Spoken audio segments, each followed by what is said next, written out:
Car mes pensées ne sont pas vos pensées, et vos voix ne sont pas mes voix, dit l'Éternel. Autant les cieux sont élevés au-dessus de la terre, autant mes voix sont élevées au-dessus de vos voix, et mes pensées au-dessus de vos pensées. Ésaïe 55, 8, 9. En commençant notre message aujourd'hui, rappelons-nous ces paroles puissantes du prophète Ésaïe. Elles nous rappellent que la sagesse et les plans de Dieu surpassent de loin notre compréhension humaine. Dans nos vies, nous rencontrons souvent des moments de confusion, d'inquiétude et de désespoir. Cependant, ces versets nous rappellent que Dieu a un plan plus grand, un plan parfait, qui se déploie selon sa sagesse infinie. Nous vivons dans un monde où les pressions quotidiennes et les défis peuvent facilement nous submerger. Il est naturel de ressentir de l'anxiété face à l'incertitude et aux difficultés. Cependant, en tant que croyants, nous avons une source de réconfort et de force inépuisable, Dieu lui-même. Il nous invite à déposer nos soucis et nos fardeaux à ses pieds, car il se soucie profondément de nous. Dieu, dans son amour infini, ne souhaite pas que nous soyons accablés par nos préoccupations. 1 Pierre 5, 7 nous dit « Déchargez-vous sur lui de tous vos soucis, car lui-même prend soin de vous. » Cette invitation divine est une assurance que nous ne sommes jamais seuls dans nos luttes. Dieu est toujours présent, prêt à nous porter et à nous soulager de nos fardeaux. Laissez-moi vous exhorter aujourd'hui à faire confiance à Dieu, à lui remettre toutes vos inquiétudes et à permettre à sa paix de régner dans vos cœurs. Peu importe la nature de vos défis, souvenez-vous que Dieu a un plan parfait pour vous et que son amour pour vous est incommensurable. Rejoignez-moi dans cette prière. Seigneur Tout-Puissant, nous venons devant toi avec humilité et reconnaissance. Nous reconnaissons que tes pensées et tes voies sont bien au-delà de notre compréhension. Nous te remercions pour ton amour infini et ta promesse de prendre soin de nous. Nous déposons à tes pieds tous nos soucis et nos fardeaux. Accorde-nous la paix et la confiance en ta sagesse divine. Amen. En confiant nos vies à Dieu et en acceptant sa guidance, nous trouvons un réconfort et une assurance que nous ne pouvons trouver nulle part ailleurs. Continuons notre chemin ensemble, renforcés par cette foi et cette confiance en notre Père céleste. La souveraineté de Dieu est une réalité qui dépasse notre compréhension humaine. Dans notre monde, où nous sommes souvent confrontés à l'incertitude et aux défis, il est rassurant de savoir que nous avons un Dieu qui est omniscient et omnipotent.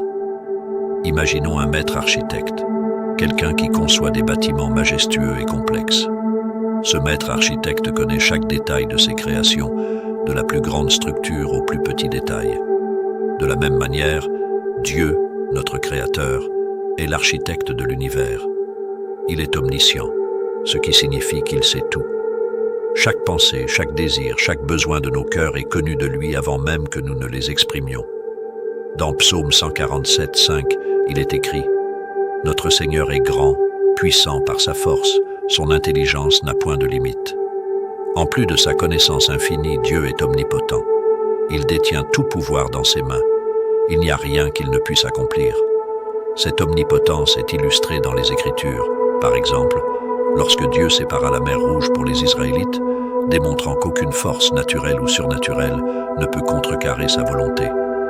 Dans Jérémie 32, 17, nous lisons « Ah, Seigneur éternel, voici, tu as fait les cieux et la terre par ta grande puissance et par ton bras étendu. Rien n'est étonnant de ta part. » Il est parfois difficile pour nous de comprendre pourquoi certaines choses se produisent dans nos vies. Nos esprits limités ne peuvent pas toujours saisir les plans et les pensées de Dieu. Cependant, la Bible nous rappelle constamment que ses voies sont bien au-delà de nos voies. En Ésaïe 55, 8, 9, Dieu dit « Car mes pensées ne sont pas vos pensées, et vos voies ne sont pas mes voies, dit l'Éternel. Autant les cieux sont élevés au-dessus de la terre, autant mes voies sont élevées au-dessus de vos voies, et mes pensées au-dessus de vos pensées. » Prenons un instant pour réfléchir à la profondeur de cette vérité. Imaginez un enfant jouant avec un puzzle complexe. De sa perspective limitée, l'enfant ne voit qu'un chaos de pièces sans signification. Cependant, le parent qui a une vue d'ensemble sait comment chaque pièce s'emboîte pour former une image complète et magnifique. Nous sommes comme cet enfant, tandis que Dieu, avec sa perspective infinie, voit la totalité du tableau. Dieu orchestre les événements de nos vies pour notre bien ultime et sa gloire. Il y a une grande paix et une assurance à trouver dans cette vérité. Considérez l'histoire de Joseph dans la Genèse. Vendu comme esclave par ses propres frères, emprisonné à tort, et pourtant, à travers chaque épreuve, Dieu a orchestré les événements pour amener Joseph à une position de pouvoir en Égypte. À la fin, Joseph pouvait dire à ses frères en Genèse 50-20, « Vous aviez médité de me faire du mal. Dieu l'a changé en bien pour accomplir ce qui arrive aujourd'hui, pour sauver la vie à un peuple nombreux. » De même, Dieu travaille à travers nos situations, même celles qui semblent désespérées ou incompréhensibles. Il utilise nos expériences, bonnes et mauvaises, pour nous modeler, nous enseigner et finalement, pour manifester sa gloire. Chaque moment de nos vies, chaque rencontre, chaque défi est une pièce du puzzle que Dieu assemble pour créer quelque chose de beau et de significatif. Pour vraiment saisir la souveraineté de Dieu, il est essentiel de passer du temps dans la prière et la méditation des Écritures. Lorsque nous méditons sur la parole de Dieu, nous permettons à ces vérités de pénétrer profondément dans nos cœurs. Psaume 119-105 nous dit « Ta parole est une lampe à mes pieds et une lumière sur mon sentier. » En lisant et en réfléchissant sur la parole de Dieu, nous trouvons des assurances sur sa souveraineté et sa présence dans nos vies. Pratiquons également la confiance active. Cela signifie remettre nos inquiétudes, nos plans et nos vies entre les mains de Dieu, sachant qu'il est souverain et qu'il sait ce qui est meilleur pour nous. Cela ne signifie pas que nous serons exempts de difficultés, mais que dans chaque défi, nous pouvons avoir confiance que Dieu est à l'œuvre pour notre bien ultime. Il est facile de se sentir accablé par les soucis quotidiens, les responsabilités et les défis imprévus de la vie. Pourtant, il y a une vérité réconfortante que nous devons toujours garder à l'esprit. Dieu se soucie profondément de chacun de nous. La confiance en Dieu n'est pas seulement un concept abstrait, c'est une pratique quotidienne qui peut transformer notre manière de vivre et d'affronter les difficultés. Imaginez un moment où vous avez ressenti un stress intense, une angoisse qui semblait insurmontable. Maintenant, imaginez que vous avez quelqu'un à qui vous pouvez confier tous ces sentiments. Quelqu'un qui non seulement écoute, mais qui a aussi le pouvoir de transformer votre situation. C'est exactement ce que Dieu nous offre. En 1 Pierre 5,7, il est écrit « Déchargez-vous sur lui de tous vos soucis, car lui-même prend soin de vous. » Ces mots ne sont pas simplement une promesse vide. Ils sont une assurance de l'amour et du soin infini de Dieu pour nous. Prenons un moment pour explorer comment la confiance en Dieu peut se manifester concrètement dans nos vies à travers des anecdotes personnelles et des témoignages inspirants. Il y a quelques années, une amie très chère a traversé une période extrêmement difficile.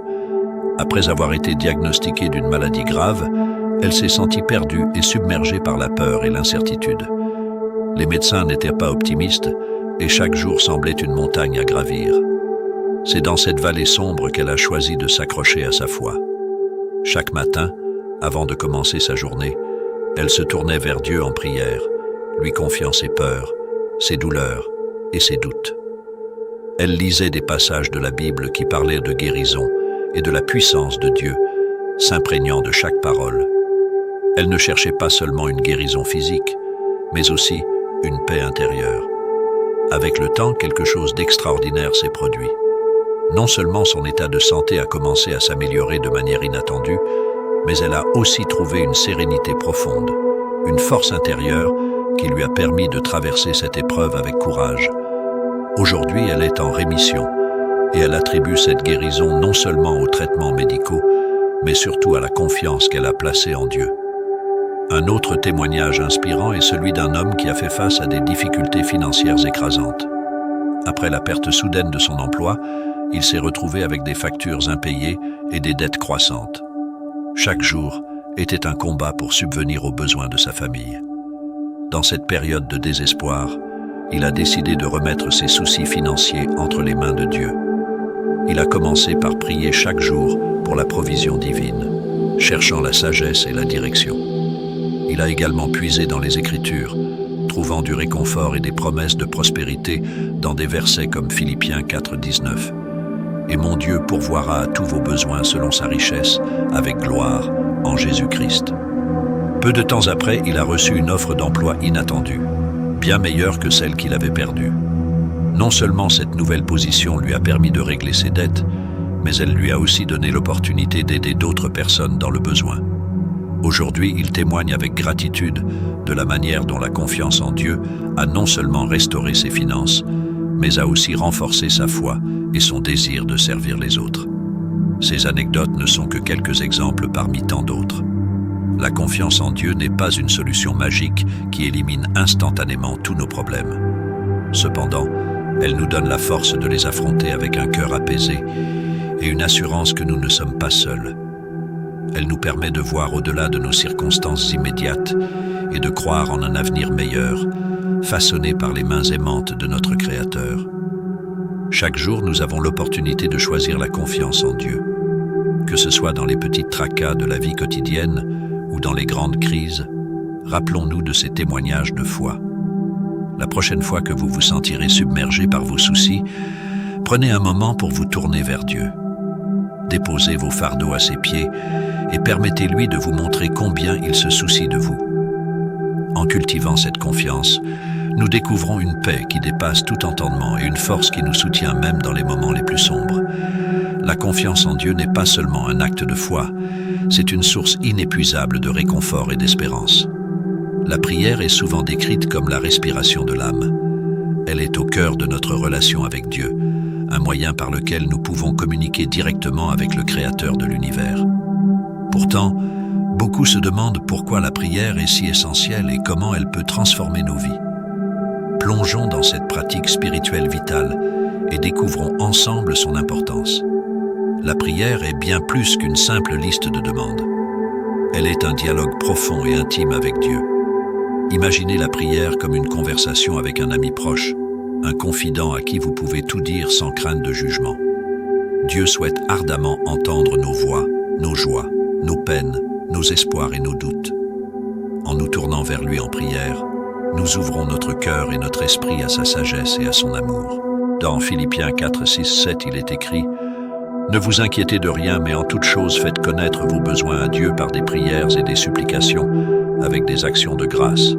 Et la paix de Dieu, qui surpasse toute intelligence, gardera vos cœurs et vos pensées en Jésus-Christ. » Ce verset nous rappelle non seulement de prier en toutes circonstances, mais aussi de le faire avec un cœur reconnaissant. La prière n'est pas simplement une demande, mais aussi une reconnaissance de la bonté et de la provision de Dieu. Il est facile de se laisser submerger par les préoccupations de la vie quotidienne. Les responsabilités familiales, professionnelles, financières et personnelles peuvent parfois nous accabler. Cependant, la prière offre un refuge, une pause sacrée où nous pouvons déposer nos fardeaux aux pieds de Dieu.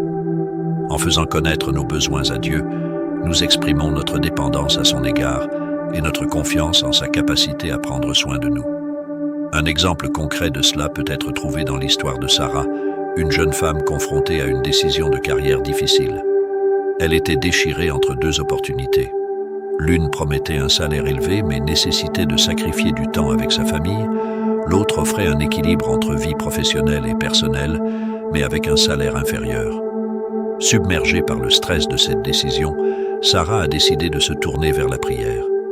Chaque matin, elle consacrait du temps pour parler à Dieu, lui demandant de la guider et de lui donner la clarté nécessaire pour faire le bon choix. À travers ces moments de prière, elle a trouvé une paix et une clarté qui l'ont aidée à prendre la décision qui correspondait le mieux à ses valeurs et à ses priorités. La prière est aussi un moyen puissant de fortifier notre foi. En nous adressant régulièrement à Dieu, nous nous rappelons de sa présence constante dans nos vies. Elle nous permet de voir au-delà de nos circonstances immédiates et de nous ancrer dans les promesses de Dieu. Lorsque nous prions avec foi, nous déclarons notre croyance en la capacité de Dieu à intervenir dans nos vies de manière significative. Considérez l'exemple de Daniel dans la Bible. Malgré les décrets royaux interdisant la prière, Daniel a continué à prier 3 fois par jour, les fenêtres ouvertes en direction de Jérusalem. Sa fidélité inébranlable à la prière, même face à la menace de la fosse aux lions, a non seulement sauvé sa vie, mais a aussi démontré la puissance et la fidélité de Dieu. Daniel 6, 10, 11 nous montre que la prière était une pratique non négociable pour lui, un acte de foi quotidien qui a fortifié son esprit et l'a préparé à affronter les défis. Un autre aspect essentiel de la prière est sa capacité à transformer nos perspectives. En priant, nous nous alignons sur la volonté de Dieu et nous laissons sa sagesse éclairer nos pensées. Cela peut changer la manière dont nous percevons nos situations, en nous donnant une vision plus large et plus spirituelle de nos défis et de nos bénédictions. Par exemple, lorsque nous prions pour quelqu'un qui nous a offensés, la prière peut adoucir notre cœur et nous aider à pardonner. Elle peut transformer notre ressentiment en compassion, notre colère en paix. De même, prier pour la direction dans nos décisions peut nous aider à voir des opportunités là où nous ne voyons que des obstacles et à trouver des solutions créatives aux problèmes qui semblaient insolubles. Prenons le témoignage de Marc, un homme qui a été diagnostiqué avec une maladie chronique. Face à cette épreuve, Marc a choisi de ne pas se laisser abattre. Chaque jour, il priait avec ferveur, non seulement pour sa guérison, mais aussi pour la force de supporter la douleur et pour la sagesse des médecins qui le traitaient. Il a également prié pour la paix de sa famille, afin qu'il puisse traverser cette période difficile avec espoir et unité. Avec le temps, non seulement Marc a commencé à voir des améliorations physiques, mais il a également ressenti une transformation intérieure. Il a trouvé une paix profonde, une acceptation de sa situation et une foi renouvelée en la bonté de Dieu. Son témoignage inspire tous ceux qui l'entourent, rappelant que la prière peut apporter non seulement une guérison physique, mais aussi une guérison spirituelle et émotionnelle. Enfin, la prière nous enseigne la gratitude. En prenant le temps de remercier Dieu pour ses nombreuses bénédictions, nous cultivons un cœur reconnaissant. La gratitude change notre attitude, nous aide à voir le bien même dans les moments difficiles et renforce notre foi en la providence divine. La patience et la foi sont deux vertus fondamentales dans la vie d'un croyant. Elles sont souvent mises à l'épreuve dans les moments d'adversité et de doute. Pourtant, elles jouent un rôle crucial dans le plan de Dieu pour chacun de nous. Comprendre et cultiver ces qualités peut nous aider à naviguer les tempêtes de la vie avec une assurance tranquille et une espérance inébranlable. La patience n'est pas simplement une attente passive, elle est une force active qui nous permet de rester fermes et constants dans nos convictions, même lorsque les réponses à nos prières semblent tarder. Elle nous enseigne à attendre avec espoir et à persévérer, croyant que Dieu travaille dans les coulisses pour notre bien ultime. En Romains 8, 25, il est écrit « Mais si nous espérons ce que nous ne voyons pas, nous l'attendons avec patience. » Cette attente patiente est une démonstration de notre confiance en la fidélité de Dieu. La foi est la certitude des choses que l'on espère, une conviction profonde en ce que l'on ne voit pas encore. Hébreux 11, 1 nous dit « Or la foi est une ferme assurance des choses qu'on espère, une démonstration de celles qu'on ne voit pas. » La foi va au-delà des apparences et des circonstances immédiates. Elle s'accroche aux promesses de Dieu, même quand tout semble indiquer le contraire. La foi nous pousse à avancer, même dans l'obscurité, avec la confiance que Dieu éclaire chaque pas de notre chemin. Pour illustrer la profondeur de la foi et de la patience, l'histoire de Job dans la Bible est un exemple puissant. Job était un homme intègre et droit, richement béni par Dieu. Cependant, en un instant, il a tout perdu, ses biens, ses enfants et sa santé. Plongé dans une souffrance inimaginable, Job a été confronté à des épreuves qui auraient pu briser n'importe qui. Malgré sa douleur et ses questionnements, Job a choisi de maintenir sa foi en Dieu. Dans Job 1, 21, il dit « L'Éternel a donné, et l'Éternel a ôté. Que le nom de l'Éternel soit béni. » Ces paroles témoignent d'une confiance inébranlable en la souveraineté et la bonté de Dieu, même au milieu des pires calamités. Job a fait preuve d'une patience extraordinaire, refusant de maudire Dieu malgré les conseils de sa femme et les accusations de ses amis. Au fil de ses dialogues avec Dieu, Job a appris des leçons profondes sur la nature de la souffrance et la grandeur de Dieu. Dieu a finalement restauré Job, lui donnant le double de ce qu'il avait perdu. Cette restauration est une illustration puissante de la récompense de la patience et de la foi. En Jacques 5, 11, il est écrit « Voici, nous disons bienheureux ceux qui ont souffert patiemment. Vous avez entendu parler de la patience de Job, et vous avez vu la fin que le Seigneur lui accorda, car le Seigneur est plein de miséricorde et de compassion. » La patience et la foi ne sont pas seulement des vertus bibliques, elles sont essentielles dans notre vie quotidienne. Chaque défi que nous rencontrons est une opportunité de renforcer notre foi et de pratiquer la patience. Que ce soit dans l'attente d'une réponse à une prière, la recherche de la direction divine ou le passage à travers une période de souffrance, ces qualités nous aident à rester ancrés dans la paix et l'espérance de Dieu. Un exemple moderne pourrait être celui de Maria, une femme qui a prié pendant des années pour la guérison de son mariage en difficulté. Chaque jour, elle a prié avec ferveur, demandant à Dieu de restaurer l'amour et la communication avec son mari. Il a fallu des années de patience et de foi avant de voir un changement. Mais à travers cette période d'attente, Maria a appris à dépendre entièrement de Dieu, à croire en ses promesses malgré les apparences. Aujourd'hui, son mariage est un témoignage vivant de la puissance de la prière et de la fidélité de Dieu. Cultiver la patience et la foi demande de la discipline et un engagement constant à marcher avec Dieu. Voici quelques pratiques pour renforcer ces vertus dans nos vies. Méditation des Écritures. Lire et méditer régulièrement la Bible nous rappelle les promesses de Dieu et nous donne des exemples de foi et de patience. Prière constante. Prier sans cesse comme l'encourage. 1 Thessaloniciens 5:17 nous aide à rester connectés à Dieu et à puiser notre force en lui. Action de grâce. Remercier Dieu pour ses bénédictions, même petites, nous aide à rester positifs et à attendre ses réponses avec un cœur reconnaissant. Communauté de foi. Entourez-nous de croyants qui partagent notre foi, peut nous encourager et nous soutenir dans les moments difficiles. La patience et la foi sont des manifestations de notre confiance en Dieu. Elles nous aident à traverser les tempêtes de la vie avec une espérance ferme et une paix intérieure. En regardant l'exemple de Job et en pratiquant ses vertus dans notre quotidien, nous pouvons découvrir la profondeur de l'amour et de la fidélité de Dieu qui sont toujours présents, même dans les moments les plus sombres. La gratitude est une pratique puissante qui transforme notre perspective et enrichit notre vie. En cultivant un cœur reconnaissant, nous apprenons à voir la beauté et la bonté qui nous entourent, même dans les moments de défi. La gratitude nous connecte plus profondément à Dieu et nous rappelle ses nombreuses bénédictions, grandes et petites. Voyons comment nous pouvons développer cette vertu essentielle et vivre une vie remplie de reconnaissance. Dans notre quotidien trépidant, il est facile de passer à côté des nombreuses bénédictions que nous recevons. Pourtant, chaque jour est rempli de cadeaux de Dieu, qu'il s'agisse du souffle de vie, d'une rencontre amicale ou d'un coucher de soleil spectaculaire. Être conscient de ces bénédictions et les reconnaître avec gratitude peut transformer notre attitude et notre approche de la vie. La Bible nous exhorte à être reconnaissants en toutes circonstances. En 1 Thessaloniciens 5:18, il est écrit « Rendez grâce en toutes choses, car c'est à votre égard la volonté de Dieu en Jésus-Christ. » Cette exhortation nous rappelle que la gratitude n'est pas conditionnée par nos circonstances, mais qu'elle est une réponse constante à la grâce de Dieu dans nos vies. La gratitude a des effets profonds sur notre bien-être spirituel, émotionnel et même physique. Des études montrent que les personnes qui pratiquent régulièrement la gratitude sont plus heureuses, moins stressées et en meilleure santé.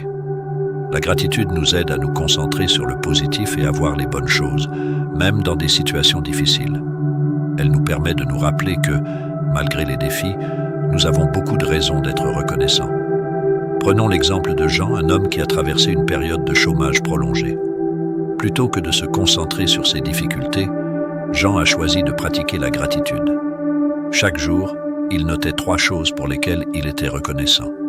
Cela pouvait être aussi simple que la chaleur du soleil, le soutien d'un ami ou une opportunité de bénévolat. Cette pratique quotidienne l'a aidé à maintenir une attitude positive et à traverser cette période difficile avec espoir. Finalement, il a trouvé un emploi qui non seulement répondait à ses besoins financiers, mais qui était aussi aligné avec ses passions. Il est facile d'être reconnaissant quand tout va bien, mais la véritable puissance de la gratitude se révèle dans les moments difficiles. En choisissant de voir et d'apprécier les petites bénédictions même au milieu des épreuves, nous renforçons notre résilience et notre foi. Un exemple inspirant est celui de Corrie ten Boom, une survivante de l'Holocauste, qui a appris à être reconnaissante même dans les conditions les plus désespérées. Dans son livre The Hiding Place, elle raconte comment elle et sa sœur ont remercié Dieu pour les puces dans leur baraquement de camp de concentration, car ces puces ont gardé les gardes à distance, leur permettant de tenir des études bibliques en secret. Cette gratitude incroyable, même pour les choses désagréables, montre une foi inébranlable et une perspective transformée par la reconnaissance. La gratitude transforme notre manière de voir le monde et nous ouvre à la plénitude de la vie que Dieu veut pour nous. En cultivant un cœur reconnaissant, nous découvrons une joie profonde et durable qui transcende les circonstances. Chaque jour est une nouvelle opportunité de remercier Dieu et de reconnaître ses bénédictions dans nos vies. Que chaque spectateur soit encouragé à cultiver la gratitude dans sa vie quotidienne, à travers les exercices pratiques proposés, et à découvrir la richesse de vivre une vie remplie de reconnaissance. Servir les autres n'est pas seulement une obligation morale ou religieuse, mais un puissant outil de transformation personnelle. En apportant de l'aide et de l'amour à ceux qui nous entourent, nous cultivons une perspective de vie enrichissante et pleine de sens. Dans cette section, nous explorerons l'importance du service aux autres et ses effets bénéfiques sur notre propre existence. Nous partagerons également des exemples concrets illustrant comment le service peut changer des vies, y compris la nôtre. Le service aux autres nous permet de sortir de notre zone de confort et de voir le monde sous un nouvel angle. Lorsque nous nous engageons à aider ceux dans le besoin, nous développons une empathie plus profonde et une meilleure compréhension des difficultés que les autres peuvent rencontrer. Ce processus nous pousse à être plus reconnaissants pour ce que nous avons et à valoriser davantage les petites choses de la vie. En servant, nous découvrons souvent que nous recevons autant, sinon plus, que ce que nous donnons. Le simple acte de donner de son temps ou de ses ressources peut remplir notre cœur de joie et de satisfaction. Cette joie, souvent qualifiée de joie du service, est incomparable et unique, car elle provient de l'acte désintéressé de donner. Prenons l'exemple de Marie, une enseignante à la retraite. Marie a consacré son temps libre à aider des enfants défavorisés dans son quartier. Chaque après-midi, elle accueille des enfants dans son salon pour des sessions de soutien scolaire. Les résultats ne se sont pas fait attendre. Les enfants, autrefois en difficulté, ont commencé à améliorer leurs performances scolaires. Mais l'impact ne s'arrête pas là. Marie a vu sa propre perspective changer radicalement. Elle est devenue plus patiente, plus compréhensive et a trouvé un nouveau sens à sa vie après la retraite. Son engagement a non seulement transformé la vie de ses enfants, mais a également redonné un but à la sienne. Jean, un jeune professionnel, s'est engagé dans des missions humanitaires à l'étranger. En travaillant dans des camps de réfugiés, il a été témoin de situations de vie extrêmement précaires. Cette expérience l'a profondément marqué et a changé sa vision du monde. Il a appris à apprécier davantage la sécurité et le confort de sa propre vie. De retour chez lui, Jean a continué à s'impliquer dans des causes humanitaires, convaincu que son service pouvait faire une différence significative. Son expérience l'a également rendu plus humble et reconnaissant, qualité qu'il applique désormais dans tous les aspects de sa vie. Le service aux autres a un impact profond, non seulement sur ceux que nous aidons, mais aussi sur nous-mêmes. Il nous aide à développer des qualités telles que la patience, la compassion et l'altruisme. En servant, nous devenons des agents de changement, non seulement dans la vie des autres, mais aussi dans notre propre vie. Une étude de l'Université de Harvard a révélé que les personnes qui s'engagent régulièrement dans des activités de bénévolat ont des niveaux de satisfaction de vie plus élevés et une meilleure santé mentale. Le simple fait de savoir que nos actions ont un impact positif sur la vie des autres peut apporter un sentiment profond de réalisation et de bonheur. Les petits actes de gentillesse peuvent avoir un impact énorme. Sarah, une mère de famille, s'est engagée à préparer des repas pour les sans-abri de son quartier une fois par semaine. Ce geste simple a eu des répercussions incroyables. Les bénéficiaires de ces repas ont non seulement reçu de la nourriture, mais ont également retrouvé un sentiment de dignité et de valeur. Pour Sarah, cet engagement hebdomadaire a renforcé sa foi en l'humanité et lui a apporté une immense satisfaction personnelle. Chaque repas préparé est une occasion pour elle de se connecter avec les autres et de partager l'amour et la compassion. En servant les autres, nous nous élevons nous-mêmes. Le service transforme notre perspective, nous rappelant que nous faisons partie d'une communauté plus large où chaque action compte. Il nous aide à voir au-delà de nos propres problèmes et à nous concentrer sur les besoins des autres. Chaque acte de service, petit ou grand, a le potentiel de faire une différence significative. Que ce soit en aidant un voisin, en participant à des missions humanitaires ou en préparant des repas pour les sans-abri, le service aux autres nous enrichit et nous transforme. C'est un rappel constant que la véritable grandeur réside non pas dans ce que nous possédons, mais dans ce que nous donnons.